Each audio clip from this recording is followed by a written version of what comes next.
لا حول ولا قوة إلا بالله العلي العظيم. أعوذ بالله من الشيطان اللعين الرجيم. بسم الله الرحمن الرحيم. الحمد لله رب العالمين. الصلاة والسلام على أشرف الأنبياء والمرسلين خاتم النبيين رحمة للعالمين أبي القاسم محمد صلوات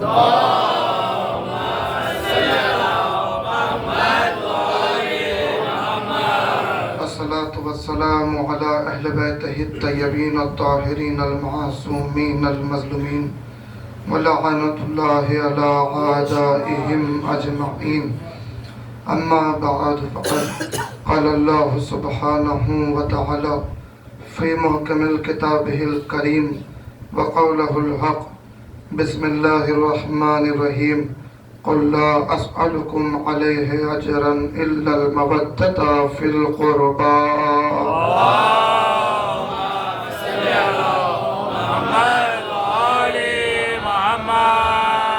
کرم ہے پروردگار کا، شکر ہے معبود کا، اس کی نعمتوں پر، اس کی کرم نوازی پر، اس کی رزاقیت پر، اس کی رحمانیت پر، اس کی رحیمیت پر کہ لاکھ نافرمانیوں کے باوجود وہ اپنے بندوں پر کرم بنائے رکھتا ہے.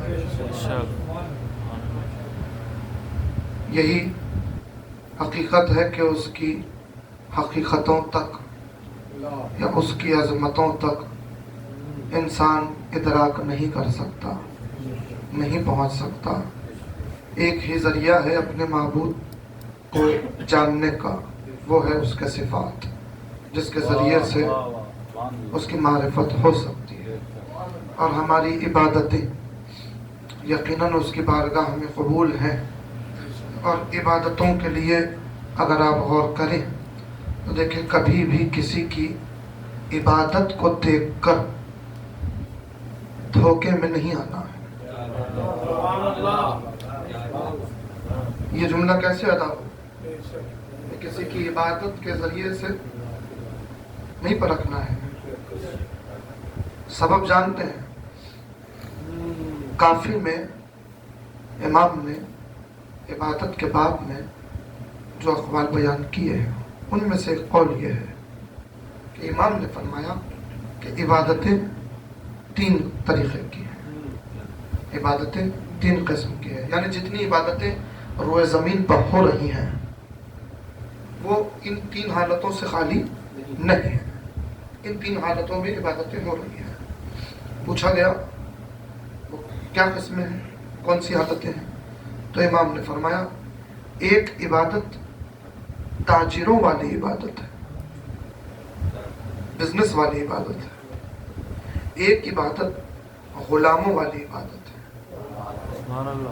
ایک عبادت خالص عبادت ہے.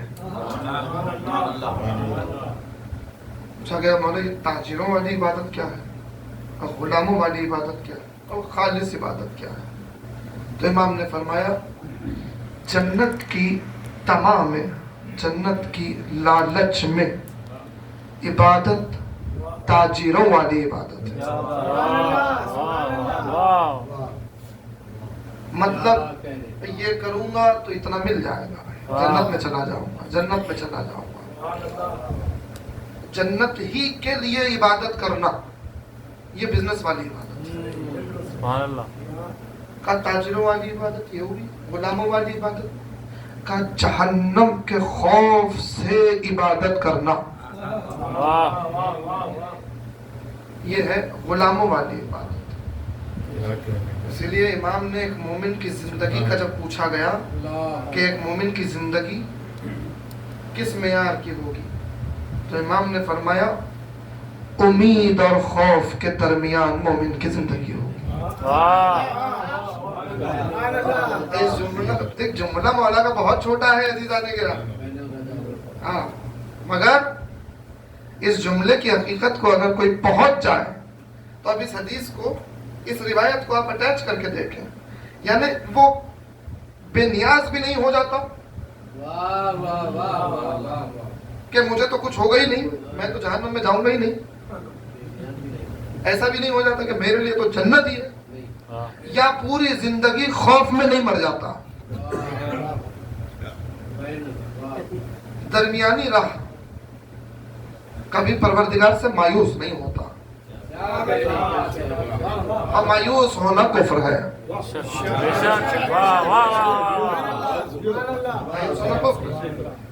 پوچھا گیا بولے چلے یہ تو ٹھیک ہے، عبادت کر رہے ہیں آپ، دیکھیں خلقت کا مقصد کیا ہے، آپ ہماری خلقت کا مقصد کیا ہے؟ وما خلقت الجن والانس الا لیعبدون، خلقت کا مقصد ہی ہے عبادت۔ آپ اعمال کریں بے شک اپنی جگہ کہ بھائی اعمال کریں گے اللہ راضی ہوگا، ہم جنت میں جائیں گے، جہنم سے دور ہوں گے، دعائیں تو ہیں ہی نا، دعائیں تو ہیں ہی کہ جس میں جنت میں جانے کی دعا کر رہے ہیں آپ، جہنم سے دور ہونے کی دعا کر رہے ہیں، دعائیں تو اپنی جگہ ہیں، مگر جہاں خالص عبادت کی بات آ رہی ہے، اپنے معبود کے سامنے سر جھکانے کی بات آ رہی ہے، تو اپنے معبود کے سامنے اس نیت سے سر نہیں جھکانا ہے کہ میں جنت میں چلا جاؤں یا جہنم سے بچ جاؤں، معبود کے سامنے سر جھکانا ہے تو خالص اس کو لائق عبادت جان کر سر جھکانا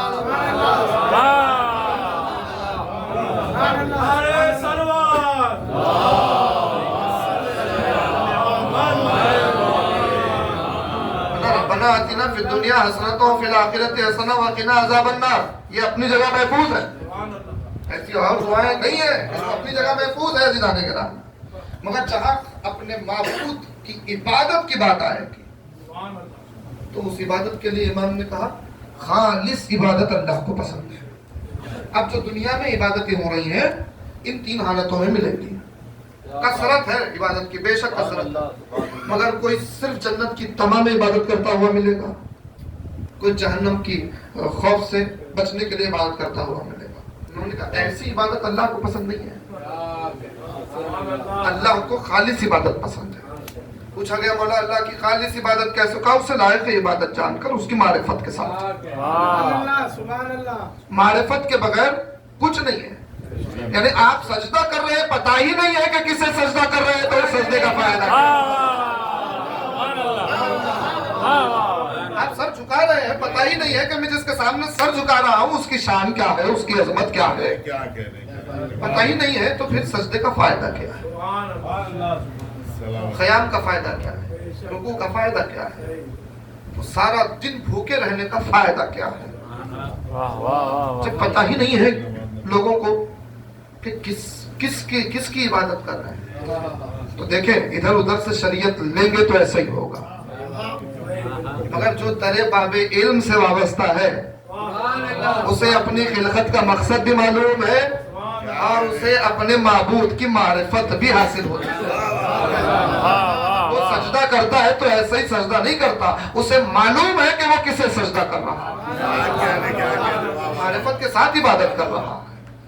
اب پوچھا گیا مولا اس کی معرفت، یقیناً وہ لائق عبادت اس کو کیسے جانے، ہم صرف کہہ لینا نہیں لائق عبادت ہے، ہم کہہ لیں ایسا نہیں ہے، ہمیں سمجھنا بھی تو ہوگا تو کس طریقے سے لائق عبادت ہے، تو اس کے صفات کے ذریعے سے علم ہوگا، اسے پہچاننا ہے، اسے جاننا ہے، سمجھا تو نہیں جا سکتا ذات کو، صفات کے ذریعے پہچانا جا سکتا ہے۔ تو اب سوال کرنے والے نے سوال کیا کہ مولا وہ بربنائے کمال سامنے نہیں آ سکتا، ہم بربنائے مجبوری اسے دیکھ نہیں سکتے، تو پھر اس کی معرفت کیسے حاصل ہو، کیسے اس کی معرفت حاصل کریں تاکہ ہماری عبادتیں خالص ہو جائیں؟ تو امام نے فرمایا اپنے وقت کی، اپنے زمانے کے امام کی معرفت ہی اس کی عبادت ہے، اس کی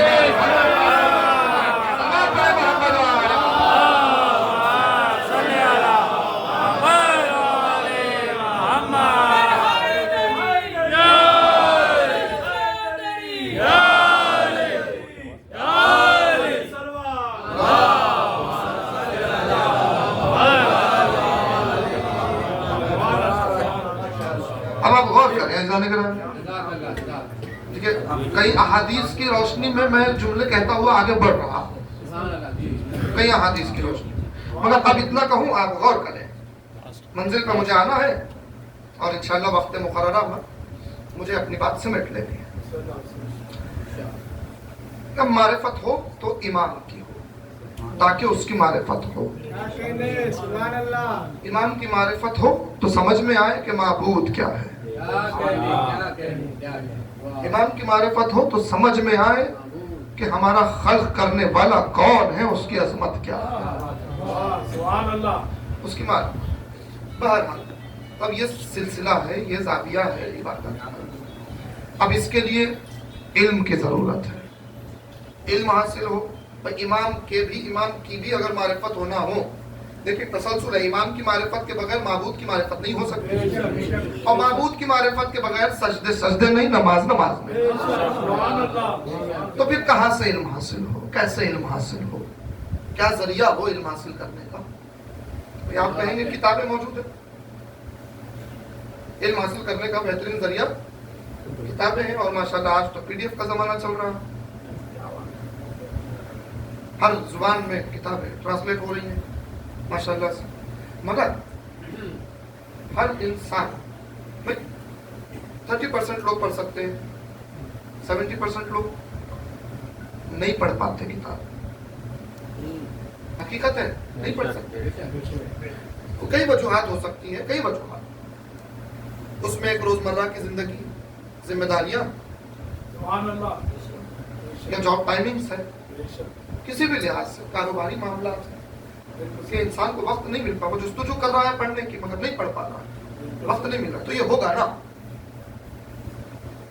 چشمے امامت میں, چشمے حجت میں یہ باتیں ہیں نا. قرآن تو ہے, تو قرآن صرف دیکھیں پڑھنا تو ثواب ہے ہی, حفظ کرنا پڑھنا ثواب ہے ہی, مگر ایسے حفظ کا کیا فائدہ کہ جو بنا سمجھے ہی پڑھا جائے. یہی تو فرق ہے عزیزان گرامی, یہی تو ہے. ہاں بالکل حافظ بہت ہے ماشاءاللہ دنیا میں, حافظ بہت ہے دنیا میں.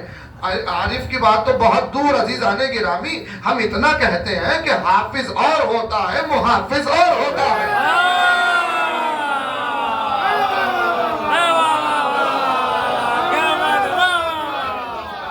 دنیا نے قرآن رکھا اپنی ذات تک محدود, اپنی شہرت یا پھر اپنے لیے.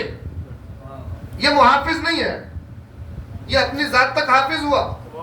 ہم نے تاریخ میں ایسے بھی حافظ دیکھے جو اپنی جان بچانے کے لیے اسی قرآن کو نیزے پہ بلند کر رہے تھے. اپنی حفاظت کرنے کے لیے, اپنی جان بچانے کے لیے کئی حافظ قرآن کو نیزے پہ بلند کر رہے تھے. اسے حافظ نہیں کہتے عزیزان گرامی. آؤ کوئی ہم سے پوچھو کہ محافظ کیا ہوتا ہے. یہ حافظ ہے دنیا والے. کیا بات ہے, واہ واہ. دیکھیں لفظ حافظ کا معیار گھٹا دیا ان لوگوں نے. ایسے کئی الفاظ کا معیار گھٹا دیا, میں نے اشارہ کر دیا. کئی الفاظ کا معیار گھٹا دیا. ویسے ہی یہ لفظ حافظ اپنی حفاظت کے لیے قرآن کو بلند کرنے والے حافظ نظر آئے. محافظ نہیں. محافظ کسے کہتے ہیں؟ جو خود نیزے پہ بلند ہوتا ہے پھر بھی قرآن پڑھتا ہے.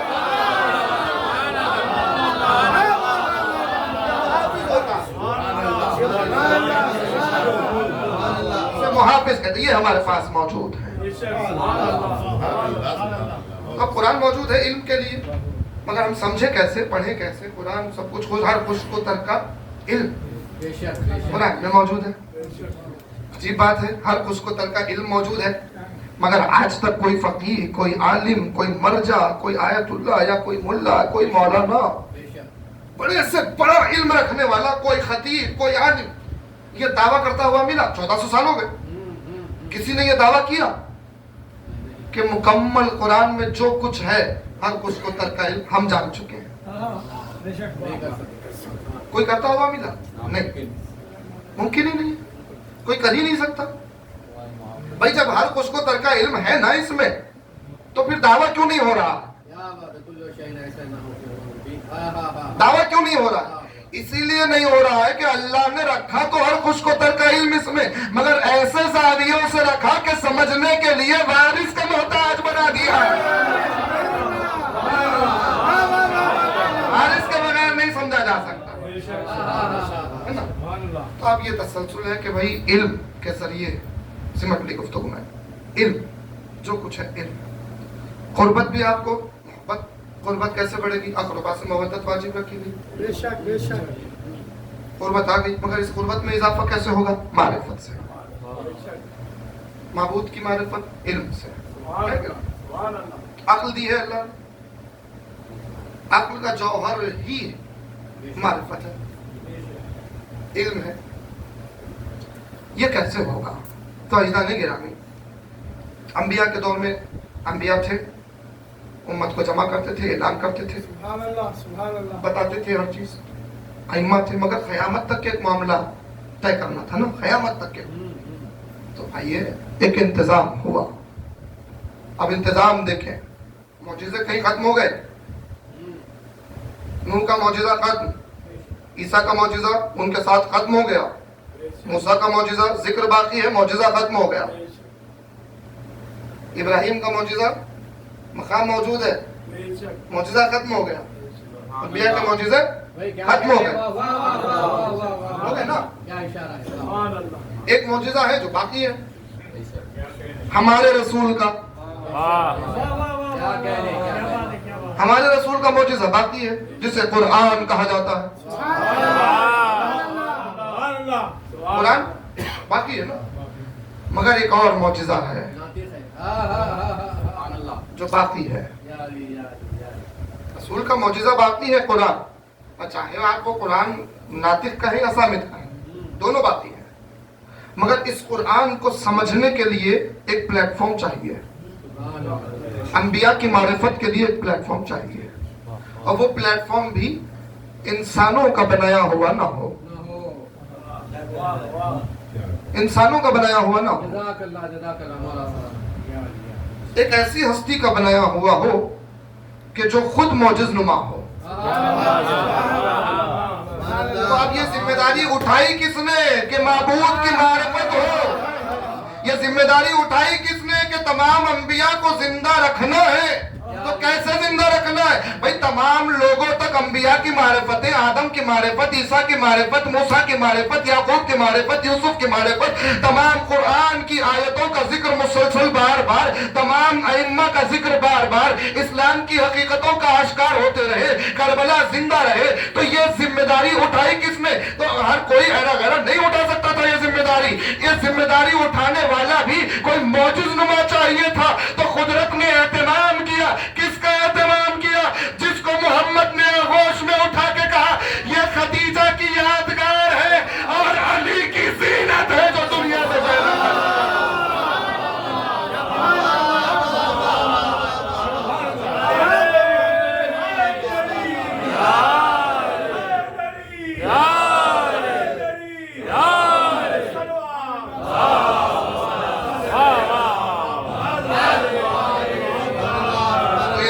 کس کے سپرد کی؟ آپ کیا سمجھ رہے ہیں کہ بی بی نے صرف خاک پہ فرش بچھا دیا، مجلس حسین کی بنیاد رکھ دی، چند آنسو بہائے، بات ختم ہو گئی؟ نہیں.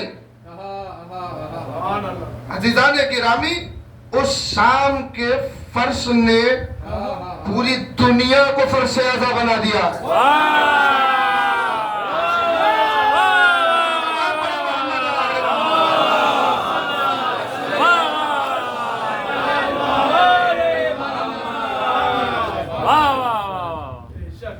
سب سمٹ کے غدیر میں آ گیا تھا نا.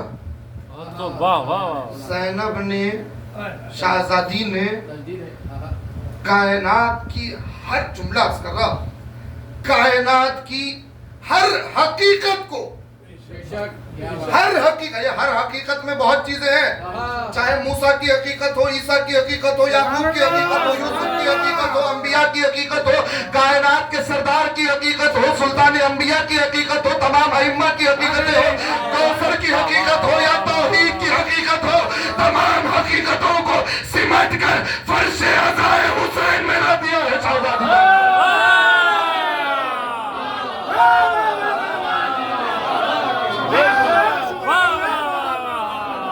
حقیقتوں کو سمٹ کے ایک نام دیا زینب نے، اسے حسینیت کہا جاتا ہے.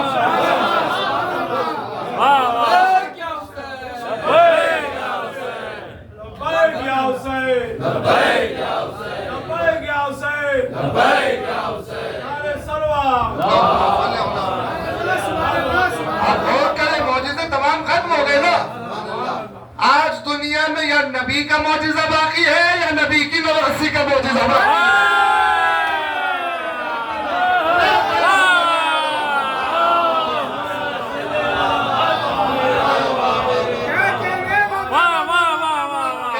ہے. کیسے باقی ہے؟ باقی کیسے ہے؟ قرآن باقی ہے، فرش ازا باقی ہے، دونوں باقی. لازم و ملزوم بنے ہوئے. قرآن کی تمام حقیقتوں کو سمجھنا ہو تو آپ فرش ازا. آدم کے بارے میں ایرے غیرے نہیں بتا پائیں گے، آپ فرش ازا پہ آدم کے بارے میں ایک جملے میں بہت چیزیں کہہ دی. ترک اولا کو نہ جانے لوگ کیا کیا بنا چکے. انبیاء کی عصمتوں سے کتنا کھلواڑ کیا جا رہا. سردار انبیاء کی شان میں کتنی گستاخیاں ہو رہی ہیں. مگر عصمت کے چشمے سے دیکھنا ہو تو آؤ فرش ازا. تیر سمجھنا فرش ازا پہ آؤ، قرآن سمجھنا فرش ازا پہ آؤ. تمام انبیاء کا ذکر ملے گا، آیتوں کا ذکر ملے گا، تاریخ ملے گی، ہر چیز ملے گی. فرش صدقہ ہے.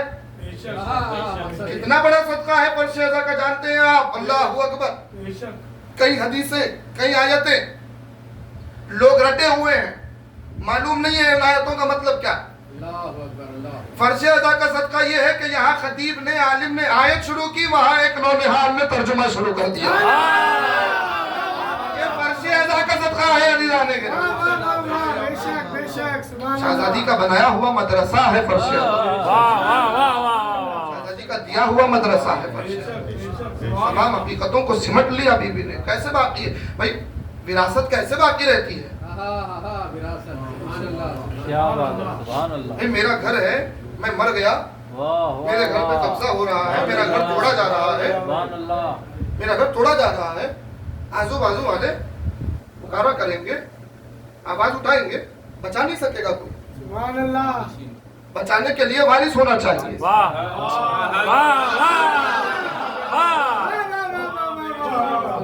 توریت، زبور، انجیل اپنی حقیقت میں باقی ہے. توریت نے شکل بدل دی، زبور نے شکل بدل دی، انجیل نے شکل بدل دی. نہ جانے کتنے تغیرات آ گئے. قرآن محفوظ ہے، آیتیں محفوظ ہیں، فرش ازا محفوظ ہے. یہ دونوں وراثتیں محفوظ ہے. اس بات کی دلیل ہے کہ قرآن کا وارث، زینب کا وارث، دونوں کا وارث موجود ہے. یہ وراثت بچی ہوئی ہے.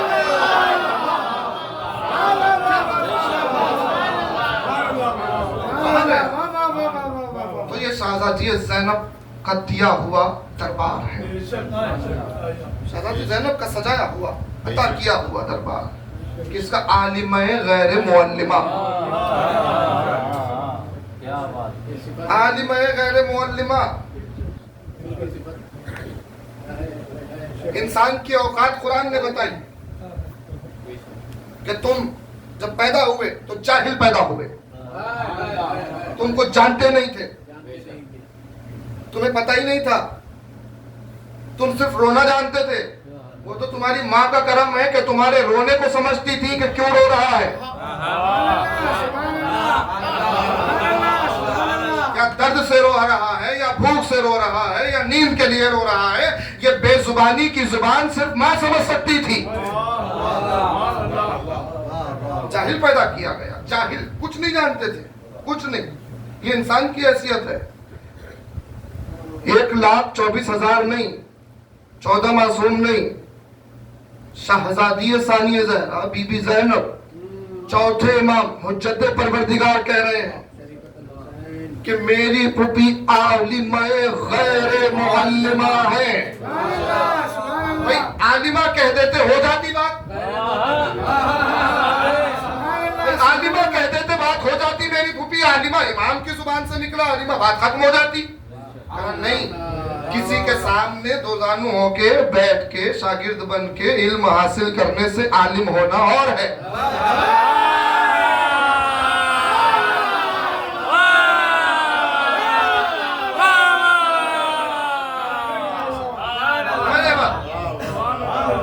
اب وہ بھی مکمل علم کوئی حاصل نہیں کر سکتا, ایک شعبے کا کچھ علم حاصل کر سکتا. امام جس کو عالمہ کہے, اب اس کے دائرہ علم سے کچھ نہیں چھوٹ سکتا.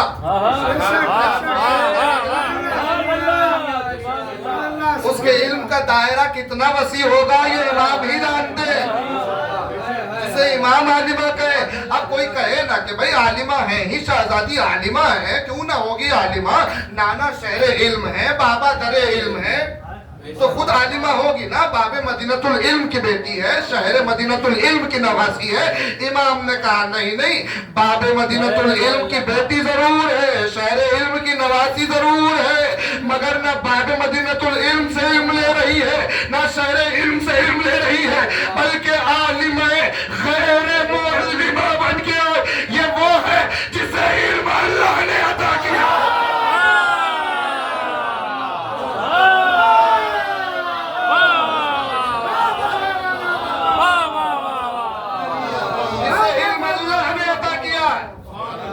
ہمارے ظرفوں کو کشادہ کرے بی بی کی عظمتوں کو سمجھنے کے لیے. اللہ نے علم عطا کیا. عقیلہ بنی ہاشم شریکت الحسین, جیسے خدیجہ شریکت محمد ویسے بی بی شریکت الحسین.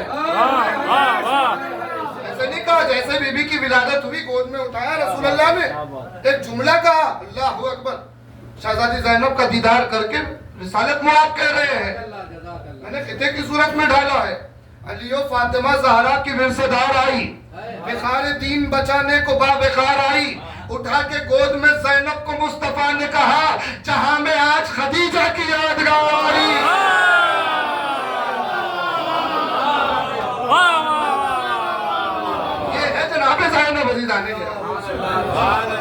عالمہ غیر معلمہ نے حسین کے نام کا دربار سجایا ہے.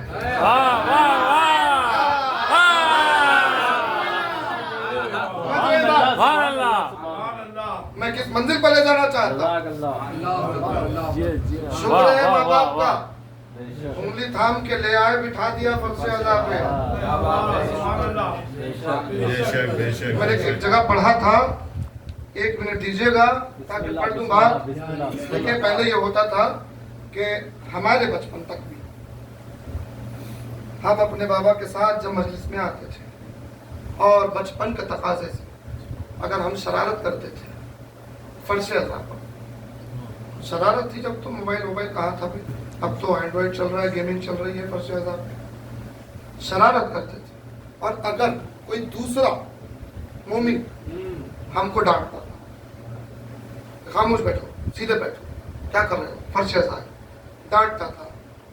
اور اگر ہمارے بزرگ, ہمارے والد کو بات پتہ چلتی تھی کہ بھئی آپ نے ڈانٹا میرے بچے کو, کہا جی ہاں میں نے ڈانٹا. کیوں ڈانٹا, کہا یہ شرارت کر رہے تھے. تو ہمارے والد ان کا شکریہ ادا کرتے تھے. یہ میں نے جملہ کہا ہے, ہمارے والد ان کا شکریہ ادا کرتے تھے, گھر جا کے ان سے زیادہ ڈانٹتے تھے. آج ماحول بدل گیا. آج کوئی بچہ شرارت کرے, کسی مومن نے کچھ کہا, لیجئے آپ کی ضرورت, آپ کو کس نے حق دیا میرے بچے کو ڈانٹنے کے لیے. یہ ماحول بدل گیا. آج ہم خود اپنے بچوں کو چھوٹ دے رہے ہیں کہ جو چاہے شرارت کرو, فرش عذاب. خدا را اس کی اہمیت کو برقرار رکھے. فرش عذاب ہے, میں نے کہا حسین کا سجایا, حسین کا دربار بی بی کا سجایا ہوا دربار. اور دربار جانتے ہیں, بادشاہ کا جو دربار ہوتا ہے وہاں بادشاہ ایک ہوتا ہے, بادشاہ کے وزیر بھی ہوتے ہیں اور غلام بھی ہوتے ہیں, خادم, خدمت کرنے والے. بادشاہ نہیں بدلتا, بادشاہ بدلتا بھی ہے تو اسی کا وارث بادشاہ ہوتا ہے.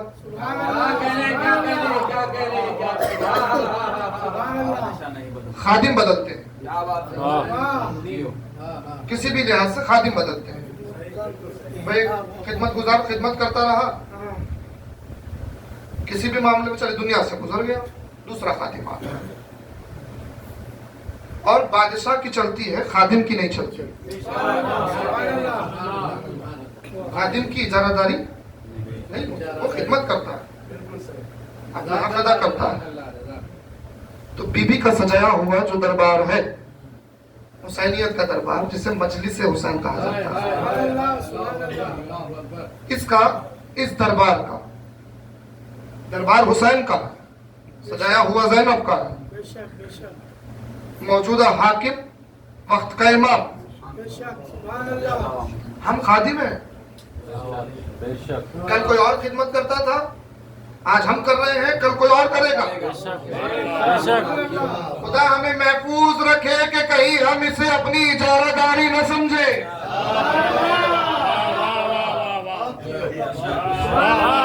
کہیں کسی ذہن کے گوشے میں آ گیا, کہیں کسی ذہن کے گوشے میں آ گیا مجلس ہم.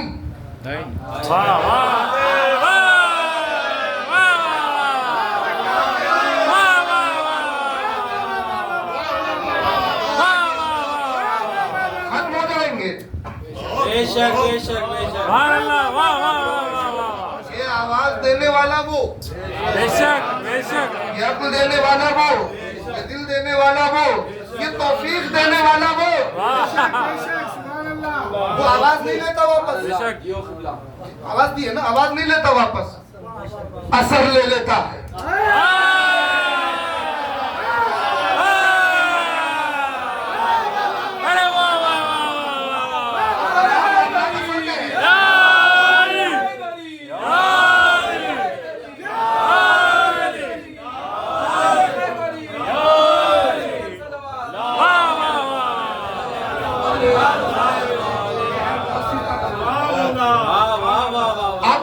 اللہ نے تو عقل کا استعمال اسی لحاظ سے ہو کہ ہم کس زاویے سے, ہم اپنی کوششوں سے کس ذریعے سے ہم اس دربار کی خدمت کر سکتے ہیں.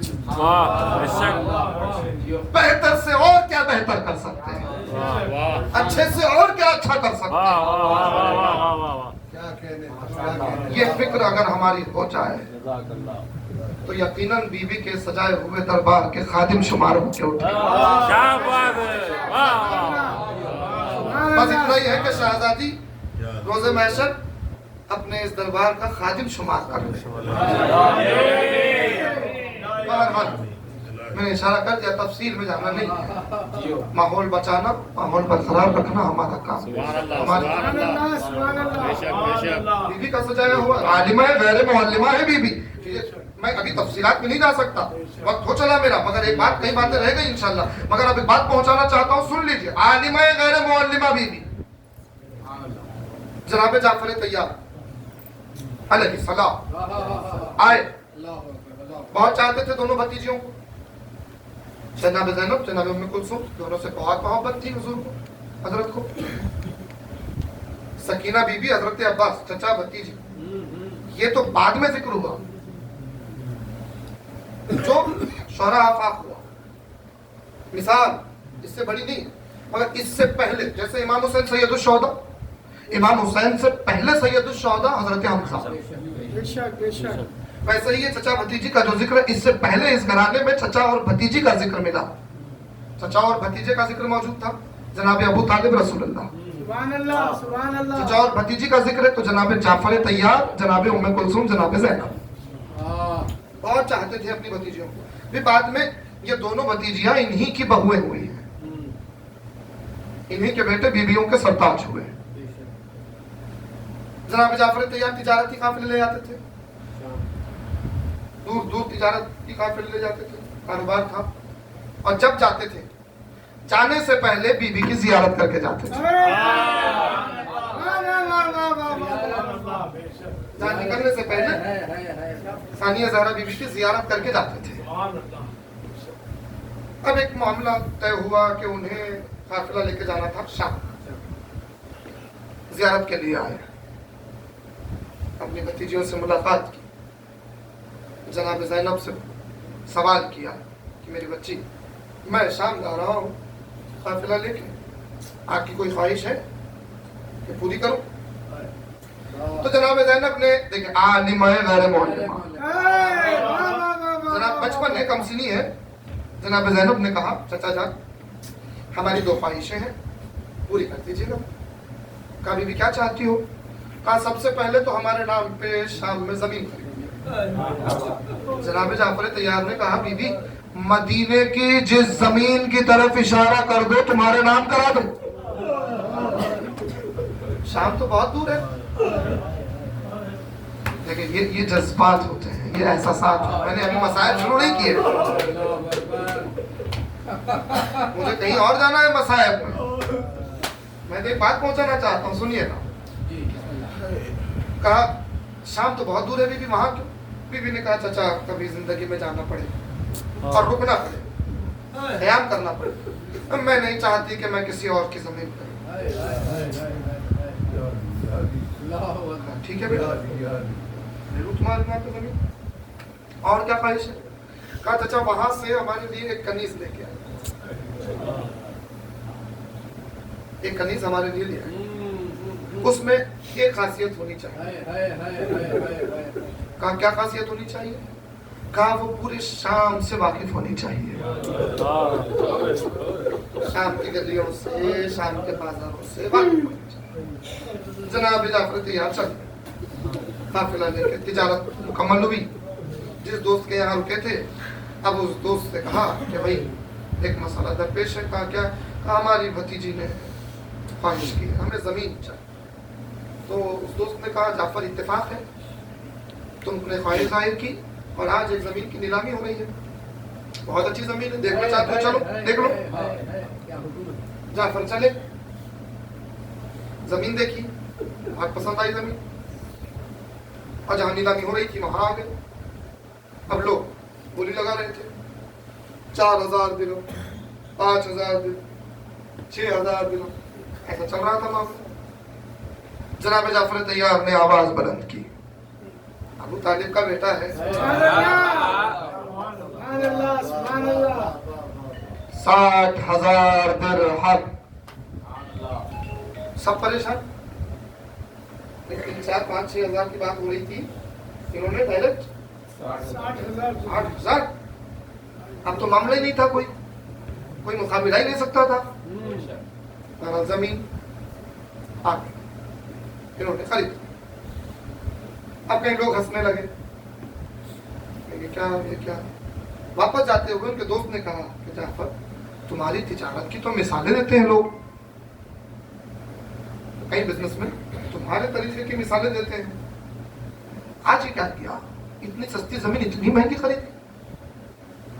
جناب جعفر نے کہا تم نہیں جانتے ہیں زمین مانگی کس نے،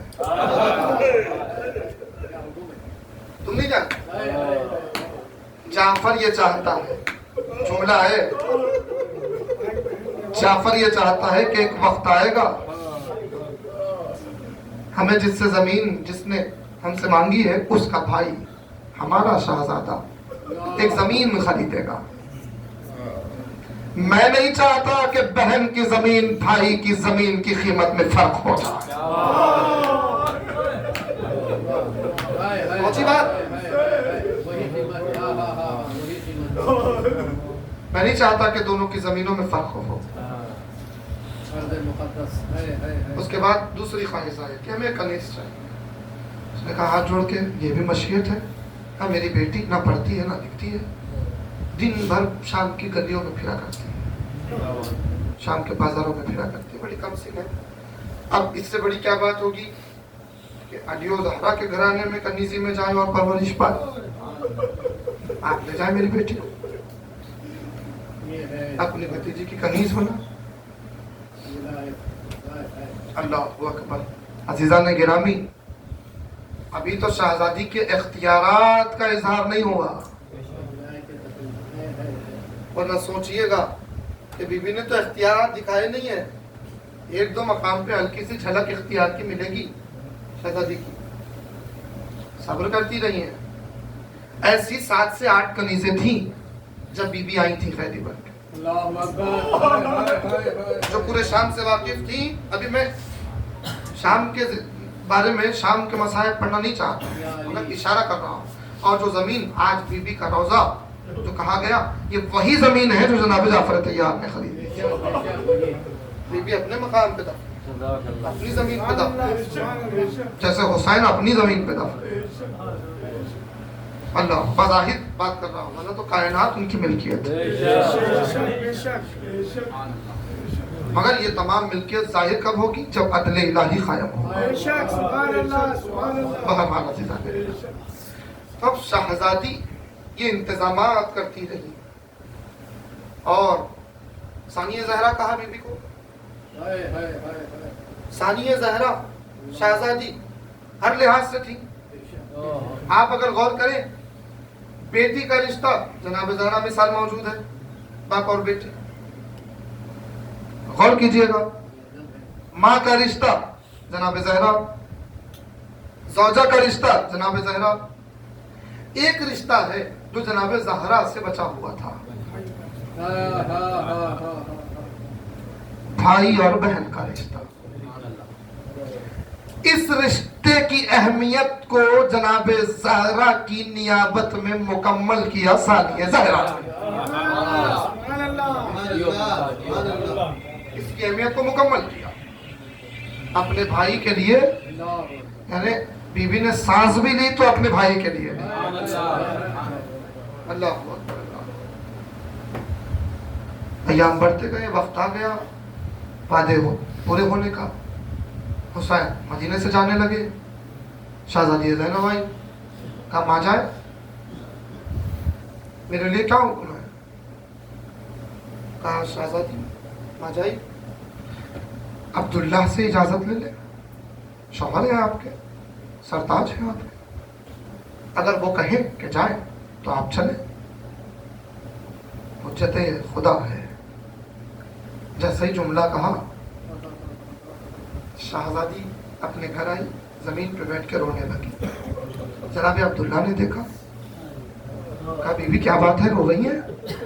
کہا عبداللہ تم نے سنا میرا بھائی جا رہا ہے؟ کہا ہاں بی بی میں نے سنا. کہا عبداللہ تم یہ بھی جانتے ہو کہ میں اپنے بھائی کے بغیر تو نہیں رہ سکتی،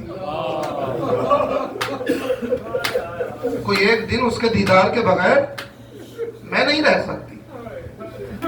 اور میرے بھیا نے کہا کہ آپ اجازت دیں تو جاؤں گی، ورنہ نہیں. ٹھیک ہے، اگر آپ اجازت نہیں دیں گے تو اتنا یاد رکھ لیں زینب زندہ تو نہیں رہے گی. اللہ عبداللہ نے کیفیت محسوس کی، آواز دی بی بی میں خود جانا چاہتا ہوں، مگر یہ ایمان کی مشیت ہے کہ مجھے روکا، حکم نہیں ہے ان کا.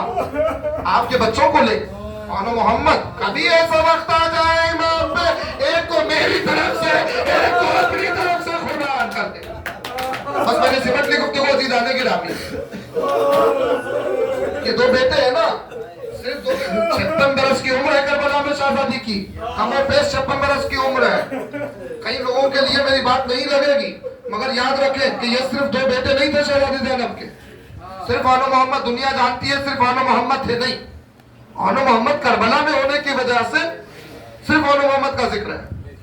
تاریخ میں آن محمد سے پہلے اور 2 بیٹے، کم سے کم 2 بیٹے 1 بیٹی کا ذکر موجود ہے.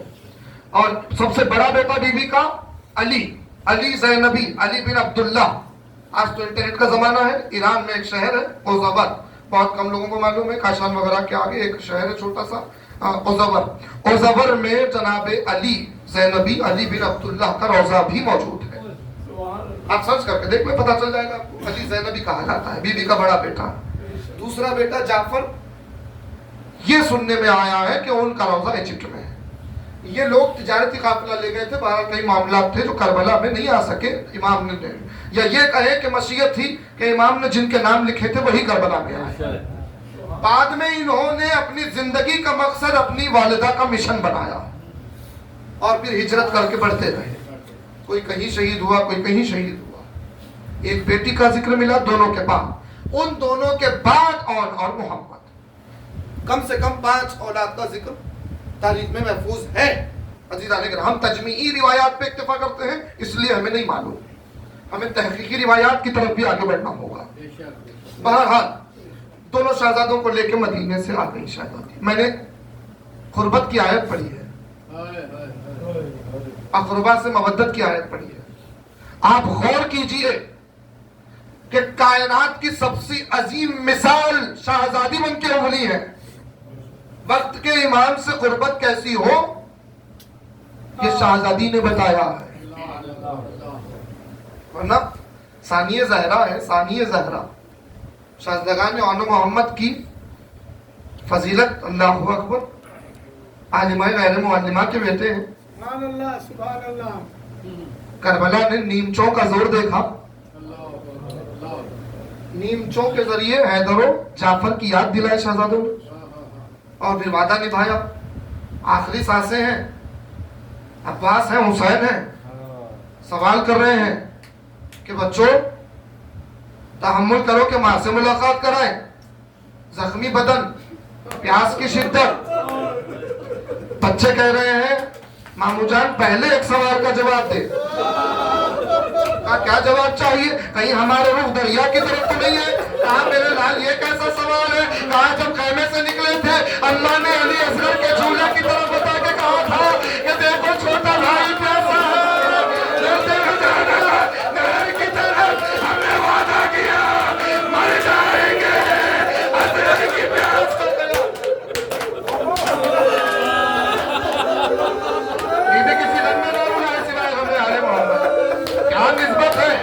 مجلس آل محمد کے رب کی ہے, شہزادے علی اصغر کے رب کی ہے.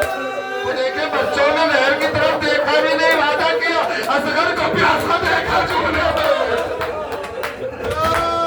اصغر کی پیاس کی قسم, نہر کی طرف نہیں دیکھتے. دونوں نے اٹھایا آگوش, کہا بچوں تمہارے رخ دریا کی طرف نہیں ہے, خیموں کی طرف پڑے. عباس محمد کو اٹھائے ہوئے ہیں, حسین اور ان کو اٹھائے ہوئے ہیں, مگر جیسے ہی خیمے قریب آنے لگا حسین کہتے چلے عباس تیز قدم بڑھاؤ تاکہ ماں سے آخری ملاقات ہو جائے.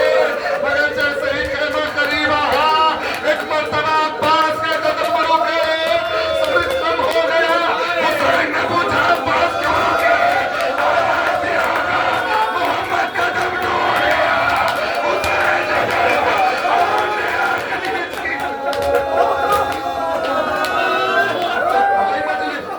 شہزادوں نے آخری ہچکی لے لی.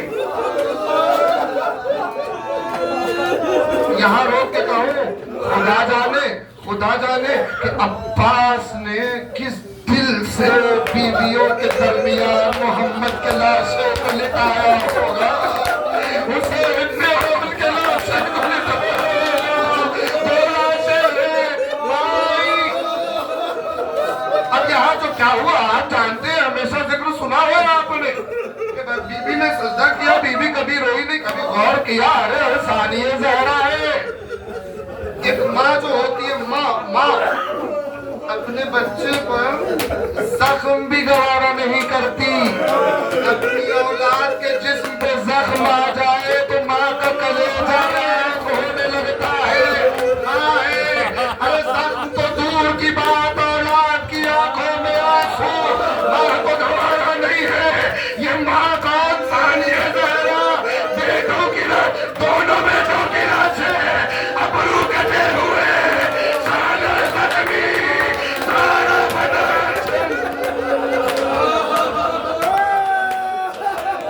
ہم نے بڑی آسانی سے سن لیا, بیوی روئی نہیں بچوں پہ. ہم نے بڑی آسانی سے ذکر کر لیا, بیوی نے بیٹوں پہ آنسو نہیں بہائے. کبھی غور کیا یہی تو سب سے بڑا احسان ہے کہ بیوی نے بیٹوں کا ماتم نہیں کیا جب روئی حسین. یہی تو احسان ہے. اپنی ممتا کے احساس کو دل میں دفن کر لینا کوئی آسان بات نہیں ہے. یہ سب سے بڑا احسان ہے میرا بیوی کا دادا میرا بھائی. مگر آئیے وہی حسین ہے جو کربلا کے میدان میں ایک چھوٹا سا نشہ اٹھائے ہوئے آواز دے رہا ہے اے میرے شیعہ. بس اب کی میں نے مجلس آج تم کربلا میں نظانے کی رانی کیوں یاد کیا مولا؟ شیعوں کو کیوں یاد کیا؟ یہاں کیوں یاد کیا؟ اتنی لاشیں اٹھائی, کوئی لاشیں اٹھانا آسان نہیں تھا. اس لاشے پر کیفیت نظر آئی, کبھی قدم آگے بڑھے ہیں کبھی پیچھے ہٹ رہے. شیعوں کو پکارو, کئی راز ہو سکتے ہیں, ایک راز کبھی عرض کروں گا, ایک راز کبھی سن لے. جملہ کہہ رہا ہوں, شاید آپ پہنچ جائیں, کوشش کروں گا پہنچانے کی. دیکھیں خدا نہ کرے, میں مثال دے رہا ہوں, خدا نہ کرے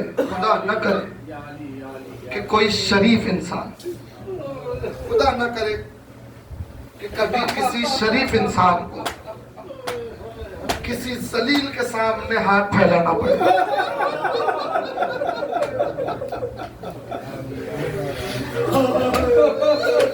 ایک شریف انسان وہی مر جاتا ہے کہ کسی ذلیل کے سامنے اسے ہاتھ پھیلانا پڑے. بلا تشبیہ اشارہ کر رہا ہوں, خدا نہ کرے کبھی کسی شریف پہ یہ موقع آئے, ٹوٹ کے بکھر جاتا ہے وہ شریف النفس انسان. حسین شریف نہیں, کائنات کا اشرف ترین ہے. حسین سے زیادہ اس وقت اشرف کوئی نہیں ہے. حسین کے سامنے جتنے ذلیل ہیں, حسین ہاتھوں پہ لے کے بچے کو کہہ رہے ہیں ایسا مانا میرا بچہ پیاسا پانی, اب جو جواب ملا حسین کا دل ٹوٹا. حسین نے کہا اے میرے شیعہ. ہو گئی مجلس, چلا میرا مولا, کبھی آگے کبھی پیچھے. خیمہ قریبا, کسی نے آ کے سلام کیا, ذکر آپ نے سنا, تفصیل نہیں عرض کرنا. اللہ اکبر. کون؟ قاصد صغرا, صغرا کا قاصد ہوں, خط لایا ہوں, خط لے لیا, تفصیلات نہیں عرض کروں گا. وہ موقع آیا جب حسین پشت خیمہ سے داخل ہوئے, جناب رباب آئی, والی میرا بچہ. حسین نے کہا وعدہ صبر کرو. شاہزادی نے کہا وعدہ صبر کر لوں گی مولا. کیوں لیا وعدہ صبر؟ اسی بی بی سے کیوں وعدہ صبر؟ کیونکہ یہ وہ بی بی ہے جو فن حرب و ضرب سے واقف تھی. سمجھ رہے بات؟ یہ وہ بی بی ہے رباب جو زخم دیکھ کے پہچان لیتی تھی کہ زخم کون سے ہتھیار سے لگایا گیا ہے.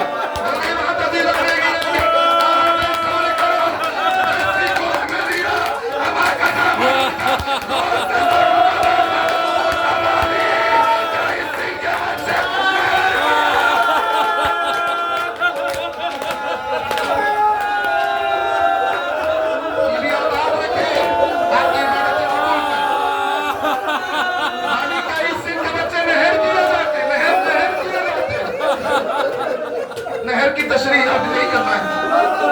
سمجھ گئے. بیویاں جمع ہوئی, جناب کلثوم روتی ہوئی آگے بڑھی, جناب زینب ماتم کرتی ہوئی آگے بڑھی. کس کا لاشا آیا؟ 6 مہینے والے کا لاشا آیا. ہر ایک کی کیفیت تو بیان نہیں ہو سکتی, مگر روایت نے لکھا کہ لاشے کو لے کر حسین کھڑے ہوئے, بیویوں سے کہا کہ جمع ہو جاؤ, مدینے سے صغرا کا خط آیا ہے. ہاتھوں پہ اصغر کا لاشا. حسین نے پہلے خط کو چاک کیا, خط پڑھنے لگے. خط پڑھتے پڑھتے ایک عبارت پڑھی, اے بابا علی اصغر 6 مہینے کا ہو گیا ہوگا, میری طرف سے پیار.